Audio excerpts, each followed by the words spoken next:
အားလုံးပဲမင်္ဂလာပါ Sunshine Motor မှာပြန်လဲကြိုဆိုပါရစေကာမက်အမျိုးအစား 86W ဖောက်ရှုံးဘိန်းလေးတစ်စီးရောက်ထားပါတယ်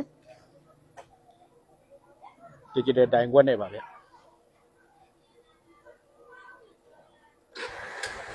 စကတ်တီနိုအော်ကီလို1000ကျော်ပါမယ်နော်အော်ကီလို1000ကျော်နဲ့ဘိန်းကတော့လုံးဝ share ပါဗျအော်ဆေးပတ်လည်းဖြစ်မယ် shade order ရအထူကြီးကြအောင်ပဲအင်ဂျင်ကတော့လုံးဝဗျအဖွင့်လက်မပါသေးဘူးအော်ဆေးပတ်လည်းနဲ့ပါကင်အတိုင်းစီးရမယ်ဗျဒီဘိန်းလေး MPY 86W ဖြစ်မယ်နော်တက်တန်းလဲကြံပါသေးတယ်ဒီကောင်လေးဒီဘိန်းလေးကိုကျွန်တော်ရောင်းချပေးမှာတော့33သိန်း5000 33သိန်း5000ကို short တင်းပါပါလုပ်ပေးပါဦးမယ်စိတ်ဝင်စားလို့ဝယ်ယူအားပေးခြင်းနဲ့ဆိုရင်တော့53ဘီလန်133ကြား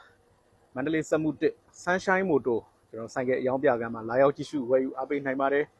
အားလုံးကိုကျေးဇူးတင်ပါတယ်